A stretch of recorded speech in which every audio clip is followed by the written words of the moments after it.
കോഴിക്കോട് താമരശ്ശേരിയിൽ യുവാവിനെ തട്ടിക്കൊണ്ടുപോയ സംഭവത്തിൽ ഒരാൾ അറസ്റ്റിൽ. 6 പേർ കസ്റ്റഡിയിലുണ്ട്. കൂടുതൽ അറസ്റ്റ് ഇന്നുണ്ടാകുമെന്നും താമരശ്ശേരി ഡിവൈഎസ്പി അറിയിച്ചു.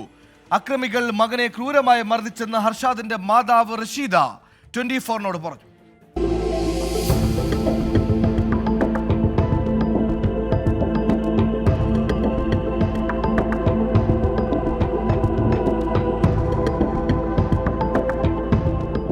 സാമ്പത്തിക ഇടപാടിന്റെ പേരിൽ ശനിയാഴ്ച പുലർച്ചെയാണ് കോഴിക്കോട് മൂഴിക്കലിലെ മൊബൈൽ ഷോപ്പ് ഉടമ ഹർഷാദിനെ 10 പേരടങ്ങുന്ന സംഘം തട്ടിക്കൊണ്ടുപോയത്.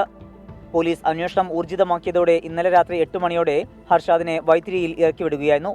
കേസിൽ അമ്പായത്തോട് സ്വദേശി അൽഷാദിനെ പോലീസ് അറസ്റ്റ് ചെയ്തു. താമരശ്ശേരി പുതുപ്പാടി സ്വദേശികളായ 6 പേർ കൂടി പോലീസ് കസ്റ്റഡിയിലുണ്ട്.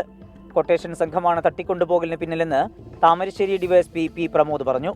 കസ്റ്റഡിയിലെടുത്തവരുടെ ഡീറ്റെയിൽസ് പറയാറായിട്ടില്ല. വെരിഫിക്കേഷൻ നടക്കുന്നുള്ളൂ. നമ്മൾ കാണാതായ അർഷാദിനെ കണ്ടെത്തിയിട്ടുണ്ട്. വൈദ്യപരിശോധന നൽകി പിന്നെ റിപ്പോർട്ട് എഴുതി ബഹുമാനപ്പെട്ട കോടതി മുമ്പാകെ ഹാജരാക്കും.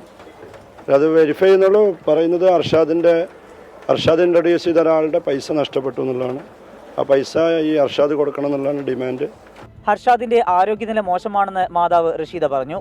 മർദ്ദിച്ചിട്ടുണ്ട് വെച്ചാൽ അവൻ്റെ കണ്ണിൻ്റെ അടുത്തൊക്കെ നല്ല ചുവപ്പാണെന്ന് കണ്ടാൽ തന്നെ അറിയാം. ശരീരമൊക്കെ മൊത്തം വേദനയാണ്. എല്ലാം മർദ്ദിച്ചിട്ടുണ്ട്. ഹർഷാദിനെ തടങ്കലിൽ പാർപ്പിച്ച വൈത്തിരിയിലെ റിസോർട്ടിലെത്തിച്ച് പ്രതികളിൽ നിന്ന് തെളിവെടുത്തു. 24 കോഴിക്കോട്.